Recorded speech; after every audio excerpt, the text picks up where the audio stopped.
नमस्कार, आप देख रहे हैं बेबाक। मैं अभिसार शर्मा। अर्धसैनिक बलों और चुनाव आयोग पर ममता बनर्जी ने बहुत जोरदार हमला बोला है दोस्तों।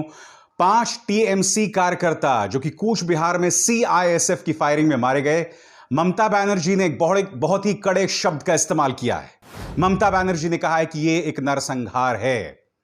यहां तक कि पूर्व गृह मंत्री पी चिदंबरम ने भी कहा है कि आजाद भारत के इतिहास में ऐसी कोई मिसाल नहीं मिलती जहां सीआईएसएफ ने 5 राजनीतिक कार्यकर्ताओं को गोली मार दी, जबकि टकराव 2 दलों के बीच हो रहा था। एक तरफ बीजेपी थी, एक तरफ टीएमसी थी और दोनों ही हिंसा का इस्तेमाल कर रहे थे, मगर सीआईएसएफ ने किसको गोली मारी?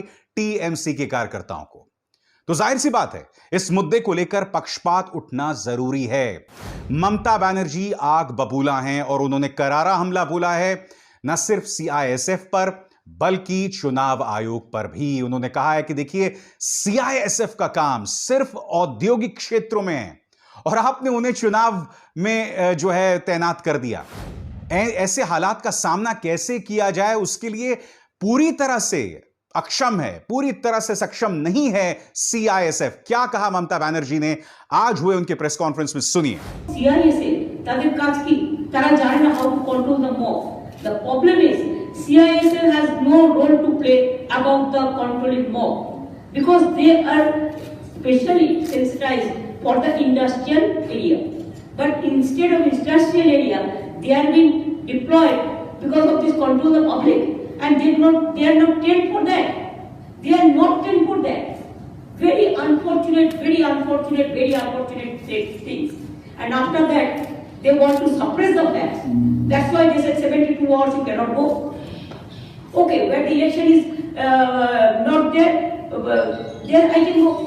Where the election is already over, why can't I go? What is this system? You will kill the people, and after that I cannot meet the people. दोस्तों, एक एक करके मैं आपको बताने वाला हूं कि तृणमूल कांग्रेस क्या मुद्दे उठा रही है अपने 5 कार्यकर्ताओं की हत्या को लेकर। मुद्दा नंबर 1, भीड़ पर लाठी से नियंत्रण क्यों नहीं, यानी कि सीआईएसएफ ने लाठी चार्ज क्यों नहीं किया उस भीड़ पर? क्योंकि सीआईएसएफ का कहना है कि हम करीब 600 से 800 लोगों से घिरे हुए थे, तो क्या सीआईएसएफ लाठी चार्ज नहीं कर सकता था? मुद्दा नंबर 1। मुद्दा नंबर 2, आपकी स्क्रीन पर, हवा में गोली क्यों नहीं चलाई? हां, सीआईएसएफ ये जरूर कह रहा है कि हमने हवा में गोली चलाई थी, मगर फिर भी भीड़ जो है वो राजी नहीं थी, वो सुनने को तैयार नहीं थी। मुद्दा नंबर 3, सीआईएसएफ ऐसे हालात के लिए माकूल नहीं है, सक्षम नहीं है, फिर तैनाती क्यों? यह मुद्दा तो ममता बनर्जी प्रेस कॉन्फ्रेंस में उठा ही रही है ना, कि सीआईएसएफ को यहां तैनात ही क्यों किया गया? यहां पर सीआरपीएफ को तैनात किया जाना था।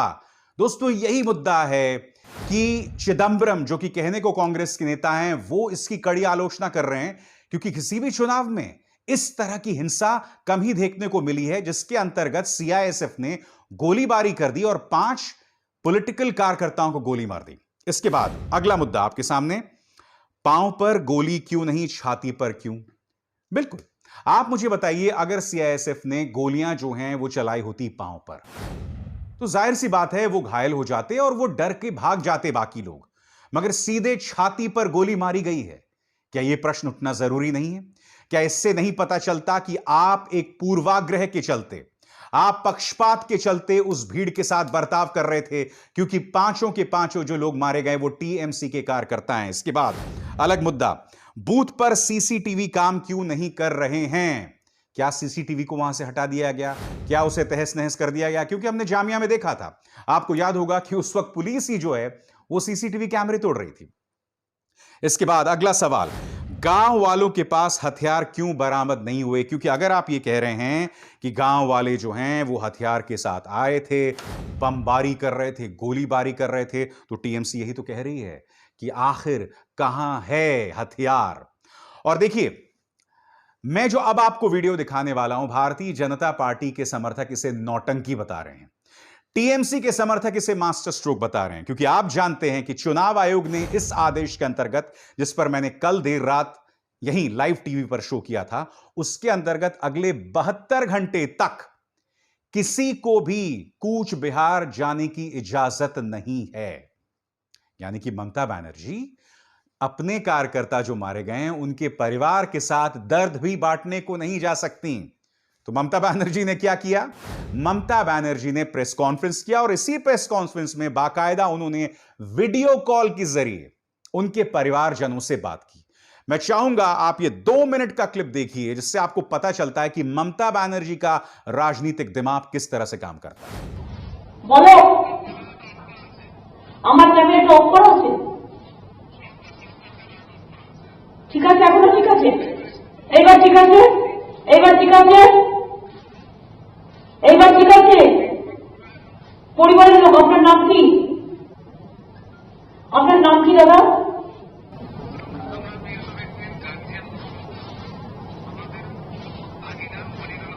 হ্যাঁ,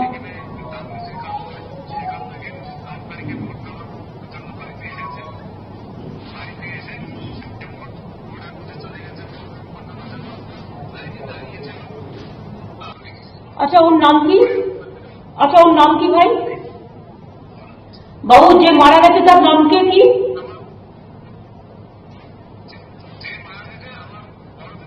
হ্যাঁ, তার নাম কি? তার নাম কি?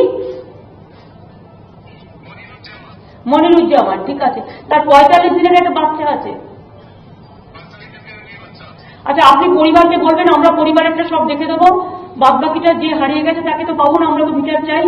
যা বিচার চাইবার আমরা চাইছি, আমরা করছি, আমরা দেখাও করবো আপনাদের সাথে। আমি দেখাও আজকে যেতাম, কিন্তু আমাকে যেতে দেয়নি বদমাইশি করে। যাই হোক, আমি 14 তারিখে যাবার চেষ্টা করবো। আর 2 হচ্ছে আপনি পরিবারের জন্য, পরিবারের ওর যে 45 দিনের বাচ্চা আছে বা বউ টৌ যারা আছে তাদেরটা বাদ বাকি আমরা দেখে দেবো, ঠিক আছে? হ্যাঁ, অর্থ আর কেউ আছে? আর কেউ আছে?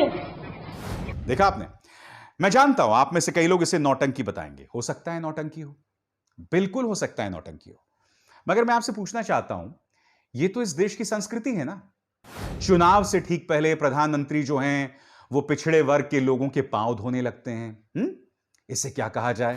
प्रधानमंत्री सुबह तो खचाखच भरी एक राजनीतिक सभा को संबोधित करें जहां पर किसी ने मास्क नहीं पहना होता है, मगर शाम को फिर मुख्यमंत्रियों के साथ बैठक करते हैं और कहते हैं कि मास्क पहनो। अब आप मुझे बताइए, क्या यह एक किस्म की राजनीतिक नौटंकी नहीं है?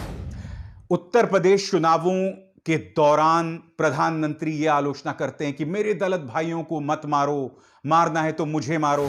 क्योंकि आपको याद होगा ऊना में कुछ दिनों पहले, ऊना, गुजरात के ऊना में दलितों की बेरहमी से पिटाई की जाती है और प्रधानमंत्री बाद में आते हैं कि मेरे दलित भाइयों को मत मारो। तो देखिए, जहां तक नौटंकी की बात है तो इसकी तो एक लंबी चौड़ी परंपरा रही है भारतीय सियासत में। इसलिए अगर ममता बनर्जी ये कर रही हैं तो मुझे इसमें कोई बहुत बड़ी आपत्ति नहीं दिखाई देती है। मगर असल मुद्दा यहां पर यह है कि जिसे कहते हैं ना कि साडा कुत्ता कुत्ता और त्वाडा कुत्ता टॉमी, क्योंकि जब भारतीय जनता पार्टी मारे गए पॉलिटिकल एक्टिविस्ट पर सियासत करती है तो उन पर कोई रोक नहीं है। मैं आपको बतलाना चाहता हूं, आपके स्क्रीन पर यह खबर है। भारतीय जनता पार्टी का यह आरोप था कि उनके कार्यकर्ता बापी अंकुर की गला घोंटकर मौत हो गई और इसके लिए वो टीएमसी को जिम्मेदार मानती है। अनिर्बान गांगुली नाम के एक बीजेपी नेता उनके परिवार में उनसे मिलने गए। मैं आपसे पूछना चाहता हूं, क्या चुनाव आयोग ने उन पर रोक डाली? और अगर आप यह कह रहे हैं कि अनिर्बान गांगुली तो सिर्फ एक कार्यकर्ता से मिलने गए, यानी कि आप एक कार्यकर्ता की मौत और 5 कार्यकर्ताओं की मौत जिन्हें आधिकारिक तौर पर सीआईएसएफ ने आधिकारिक गोली से मौत के घाट उतार दिया, अगर आप उन दोनों के बीच में तुलना कर रहे हैं तो मुझे आपकी सोच पर दया आती है। और एक और, प्रधानमंत्री ने जब दूसरी बार प्रधानमंत्री पद की शपथ ग्रहण की थी तो क्या आप जानते हैं 2018 से बंगाल के अंदर जो बीजेपी की कार्यकर्ता जो है वो हिंसा में मारा गया था, 40 परिवारों को बुलाया गया था, क्योंकि बीजेपी का मानना है कि उसके 40 कार्यकर्ताओं को राजनीतिक हिंसा में मौत के घाट उतार दिया गया था। उन 40 लोगों के परिवारों को प्रधानमंत्री के शपथ ग्रहण में बुलाया गया था। मैं आपसे पूछना चाहता हूं, प्रधानमंत्री के शपथ ग्रहण से बड़ा कोई आधिकारिक समारोह हो सकता है इस देश में? वहां पर राजनीतिक कार्यकर्ता जो मारे गए उनके परिवार वालों को बुलाया गया था, तो क्या यह सियासत नहीं है? और क्या एक साल में जख्म भर जाते हैं अगर आप यह कह रहे हैं कि नहीं वो तो एक साल पहले हो गया था या पिछले एक साल में हो रहा है? दिक्कत यह है दोस्तों कि चुनाव आयोग पूरी तरह से पक्षपात कर रहा है। उसकी ढेरों मिसालें हमारे सामने हैं। मैंने आपको बताया ऐसी कोई मिसाल नहीं सामने उभर